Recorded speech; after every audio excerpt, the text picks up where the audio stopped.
संत हरि भक्तन की जय, आज के आनंद की जय। जय जय श्री राधे श्याम।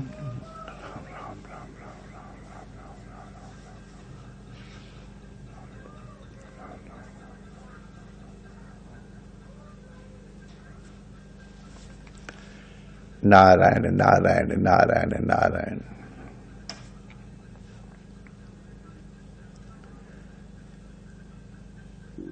यमराज ने नचिकेता से कहा, वत्स, अपनी वाणी का संयम करो और उसको मन में प्रविष्ट करा दो। मन से बुद्धि में और बुद्धि को फिर आत्मा में प्रविष्ट करा देना चाहिए। मन में बुद्धि को, वाणी को प्रविष्ट कराने का तात्पर्य क्या है? वाणी को मन की तरह सूक्ष्म करो। सूक्ष्म करने का तात्पर्य क्या है? वाणी का प्रयोग अत्यंत आवश्यक होने पर ही करो। वाणी का दुरुपयोग नहीं करो। अनृत भाषण वाणी का दुरुपयोग है। कटु भाषण वाणी का दुरुपयोग है।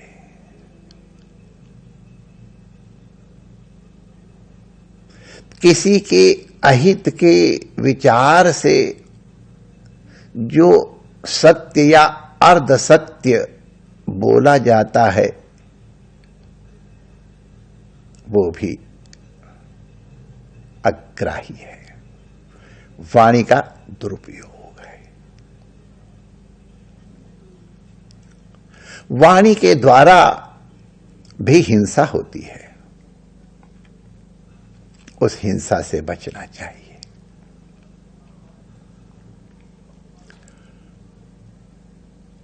जब आप किसी को कोई विचार देते हैं वाणी के द्वारा और जो आवश्यक नहीं है, तो अपना संस्कार तो आपने विकृत किया ही, संस्कार विकृत कर रहे हैं। कई लोगों को मैंने देखा, सवेरे अखबार पढ़ेंगे और उसकी कोई घटना है और उसको हमसे कोई लेना देना नहीं है, लेकिन 10 जनों को सुनाएंगे। ये वाणी का दुरुपयोग है। वाणी के दुरुपयोग को रोकना है।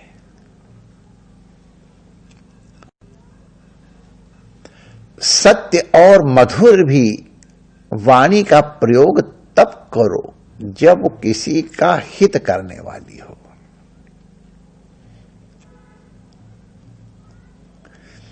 हितकर भी हो, मितकर भी हो और मधुर भी हो। ये वाणी का सदुपयोग है।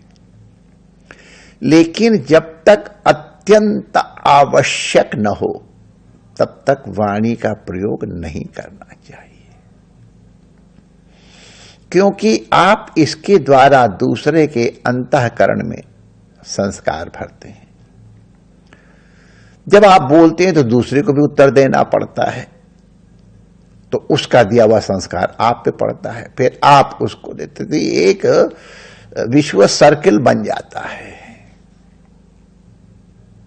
कहीं न कहीं इसको काटना चाहिए, इस कड़ी को तोड़ना चाहिए, इसको हम करें।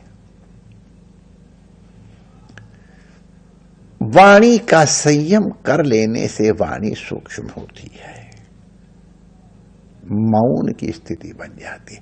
लेकिन थोड़ा सा ध्यान दे के हम लोग विचार करें, श्रवण करें। केवल जिह्वा से ही नहीं बोला जाता है माय डियर।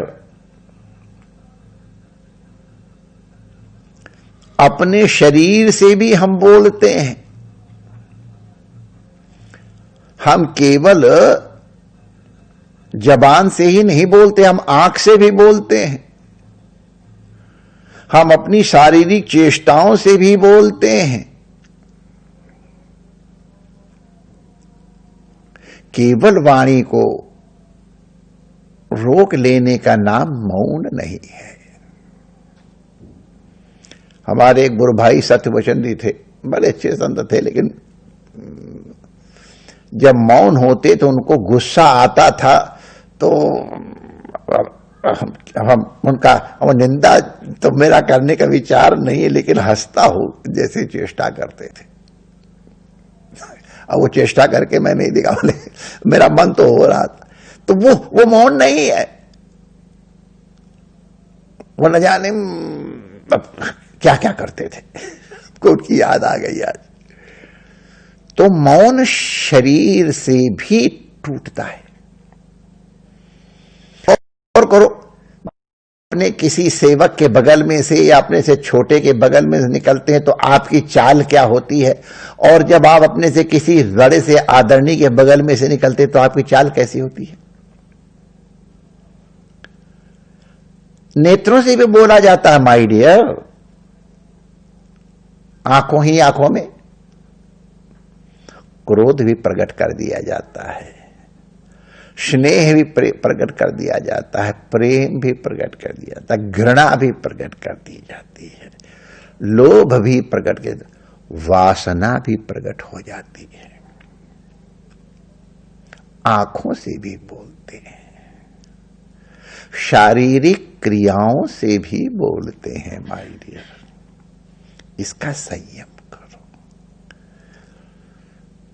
कई बार आप घर में घुसेंगे और आपकी धर्मपत्नी आपका स्वागत करने के लिए या आपको रिसीव करने के लिए खड़ी हैं, तो आप उनकी इंगिती से समझ जाएंगे कि आज कुछ घर का वातावरण भिन्न है। सावधान हो जाओ। आप देखना उस दिन बर्तन ज्यादा गिरेंगे, चाय का कप आएगा आप पास तो जब रखा जाएगा मेज में, उसमें आवाज थोड़ी ज्यादा होगी। और जब किसी दिन और ऐसे होगा तब आप देखेंगे बर्तन लगभग गिरेंगे ही नहीं, और ऐसे प्यार से चाय का प्याला रखा जाएगा कि चाय का स्वाद तो पीछे आएगा, चाय देने के ढंग का ही स्वाद आ जाता है। या घर में पतिदेव पहुंचे और उनके नेत्रों से पता चल जाएगा कि आज घर का वातावरण कैसे होगा। तो इसलिए माय डियर, केवल जबान से नहीं बोल रहे हैं। हमारे वो मिलिट्री में उस्ताद जी थे, वो कहते थे कि 2 तोड़ा की जबान नहीं हिलाता और 2.5 शेर का सिर हिला रहा है। पूरे शरीर की कैसी कैसी चेष्टाएं मौनी बाबा लोग कभी कभी करते हैं कि वो नहीं होना चाहिए। तो वाणी माने ये सब चीजें हैं, और आप लोग समझ लीजिएगा, संक्षेप में बता दिया गया है। इसका संयम करें।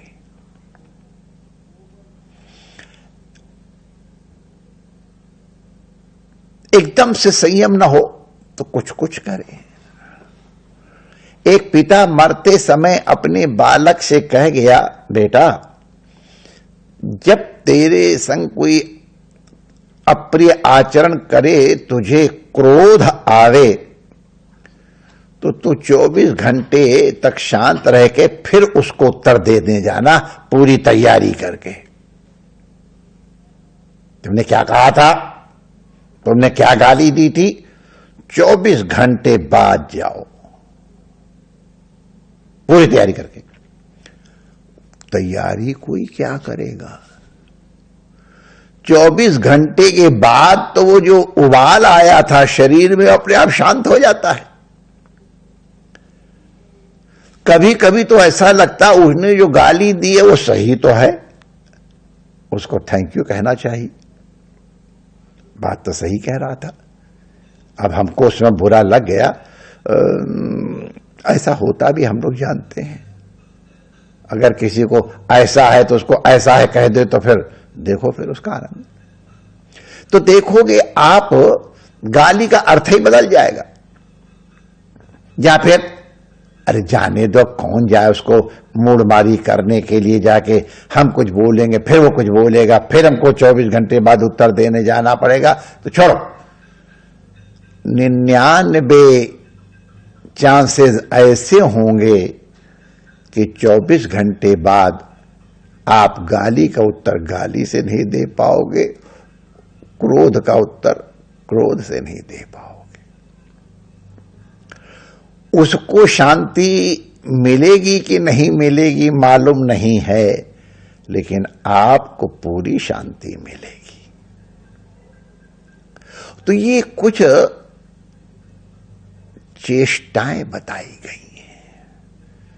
जैसे कभी हमने किसी को कहा था, जब किसी पर क्रोध करो तो उसको कहते हम तुमको जब क्रोध करेंगे तो तुमको 500 रुपया दंड देंगे, बस। तो जिसके ऊपर तुम क्रोध कर रहे हो उसको 500 मिल जाएगा, तो उसका तो क्रोध वैसे ही समाप्त हो जाएगा, और आपको 500 रुपए देने पड़ेंगे, इसलिए आपको क्रोध नहीं। आप ज्यादा हो तो ज्यादा कर दो अपने, और थोड़ा जिनका कम हो कम कर दो, 50 कर दो, आप 5000 कर दो, अपनी अपनी सामर्थ्य की बात है। तो इस तरह से अपने ऊपर कोई न कोई अंकुश लगा दो, जिससे वाणी का दुरुपयोग रुक जाए। वाणी का दुरुपयोग होते ही मौन स्वाभाविक उतरेगा। मौन बहुत बड़ी साधना है। भगवान महावीर ने मौन साधा था। भगवान बुद्ध कितने दिन तक मौन रहे? जीसस क्राइस्ट मौन रहे। सल्लल्लाहु अलैहि वसल्लम श्री मोहम्मद साहब मौन थे, तब उनके ऊपर कुरान अवतरित हुई। मौन के द्वारा अपने इंद्रियों को सूक्ष्म करके मन में प्रविष्ट करा दो। मन में ये जब इंद्रिय प्रविष्ट हो जाए, सूक्ष्म हो जाए, तो वहां विवेक जागृत होना चाहिए कि हमारा मौन भी कहीं दुरुपयोग का माध्यम न बन जाए। विवेक के द्वारा अपने इस मौन को, मन को उस आत्मा में स्थापित कर दो। जैसे ही इंद्रिय मन में, मन बुद्धि में, बुद्धि आत्मा में प्रस्थापित हो जाएगी, आपको परमानंद की अनुभूति होने लगेगी। मौन आवश्यक है। वाग इंद्रिय तो एक उदाहरण दिया गया। अपनी समस्त इंद्रियों को इसी प्रकार से संयमित करके, नियंत्रित करके, सूक्ष्म करके, मन में प्रविष्ट करा करके, और फिर बुद्धि के माध्यम से आत्मा में प्रविष्ट करा के परमानंद की अनुभूति करें। गुरु कृपा से आपका मंगल हो। जय श्री कृष्ण।